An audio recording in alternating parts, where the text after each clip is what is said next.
first I shall present myself. What is my knowledge? I've got a PhD in psychopathology. I'm recognized to train people because I'm professor of university in Strasbourg University. And my specialty is grieving and bereavement since the 90s. In fact, I was the head of an association in in France and in Paris, which is called Living Your Grief, or Grieving, if you want. So this association was first dedicated to grief therapy, and then I tried to improve psychoanalytic side in training people, especially psychotherapists, psychoanalysts, and my specialization is about training. In fact, training people to help wounded people, psychic wounded in people in France and in the world. So I've made a psychoanalysis, personal psychoanalysis. I have really professional supervision, and that's why I shall perhaps answer to some questions that were asked in the assembly about how can we perform such therapies when there are so many problems in the world. And I was really interested in Simon Rubin's intervention, because there are so many problems in Israel, and I can say that I'm happy to find you here in Ukraine, because I'm really concerned with the war. In fact, I worked in different oncology wards and in psychiatry. Now I'm in psychiatry. I was also a palliative unit psychologist, and now I'm a member of the emergency unit for psychotraumatism. I made many interventions as psychologist in Soviet Armenia. As you know, there are so many problems there. And it was just after the earthquake of 1988, December.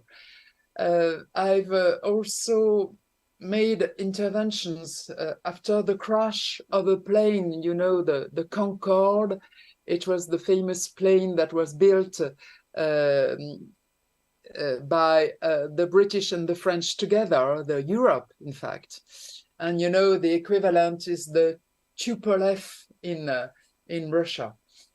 So I had many experiences of trauma and of traumatisms, and grieving these traumatisms. It's really difficult.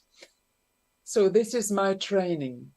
Now, for my intervention, in fact, I have to tell you about my anthropology and crossed with a psychoanalytic way to understand grief and bereavement. I shall tell you about history of this anthropological movements, because in fact we are changing very quickly, and that's why I try to explain you these historical changes. This is the century, our century, 21st century. This is the century of denaturing and desacralization of death. In peacetime, death has always been the subject of intense cultural preparation in every human civilization. The sacredness of death distinguished humans from other species. But from the 20th century onwards, death seemed to be reduced to its biological form, and the dream of immortality materialized with scientific advances. So when we have listened to Simon Rubin, we have heard about biological changes, and it's always a purpose in a human being, you know, to just to prove that there are biological problems, and it's a fact. Grieving can be a traumatism, but it also cannot be a traumatism. That's what we are trying to do together. So death became less social in the 20th century, less socialized, more psychological, more personal, more individual, and perhaps too private. The stages in the evolution of Western death can be the following. First, death was denatured, and it was since the Neanderthal period. You know that it has 100,000 years, and because we found some remains of Neanderthal species, we have found that Neanderthal were trying to change the animal status of death. And at this time, they specialized in human remaining. And this humanization of death was made with little traces, like little tracks, like some pearls, like some flower pollens. And so they were saying, the Neanderthal men and women, they were saying that here, there is not an animal that is here. It is a human species. Yes, can you hear me? I hope that the sound is now reactivated. Just show me if ever there is a problem with the sound. So there was a denaturalization of death, and then there was an increasing sacralization of death with animism and with religions. But the 20th century was the period of desacralization of death, with major epidemics, wars, and especially since the First World War. In the Second World War, and from 1933, the accession of Hitler to power, and then the Shoah, there was a desacralization of death. As you know, it began with political people that were internalized in Dachau lager, concentration lager, and then with the Shoah in the Second World War. So this was the period of desacralization of death. And then in the 20th century, there was the materialization of death and the loss of rituals because of the loss of beliefs. And now it is an individualization and reversal of the expression of mourning. In these stages, we can see that today there is a medicalization and even a psychologization, of death. There is a demand for control and mastery, and there is a shift from death anxiety to aging anxiety and the hope of transhumanism.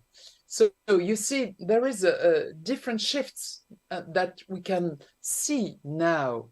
First, anxiety of death, then anxiety of aging, and then hope, a new hope, which is a new belief, in fact, that is the belief to transform humanity in some robot.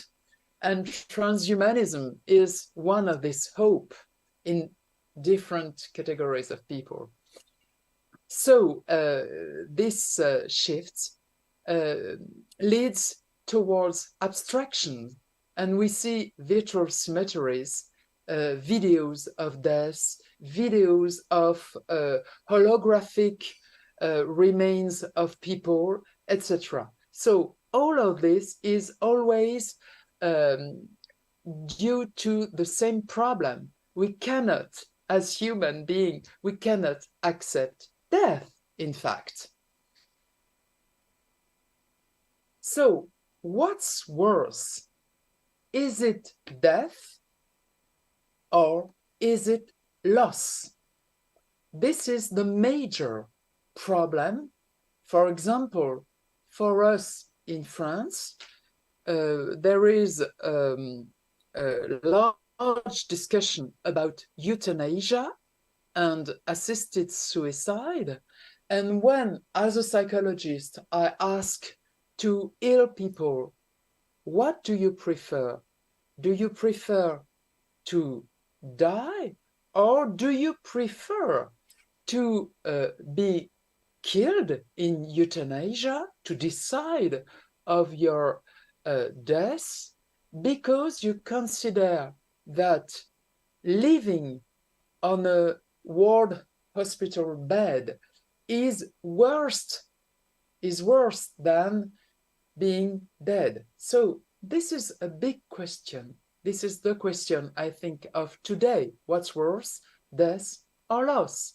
And for the moment, loss is worse than death for many people.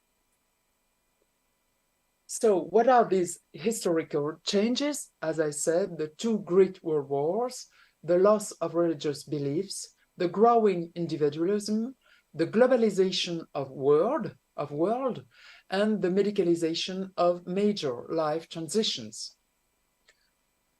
The 21st century is marked by different eschatologies.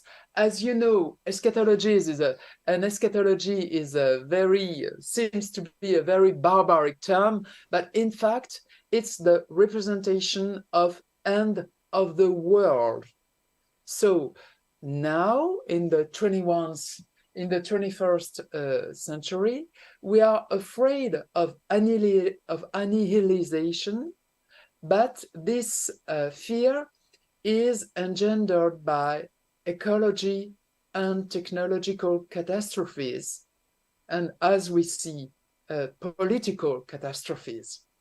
But all these catastrophes are linked to the Anthropocene. This is the period where human being is the first species on Earth.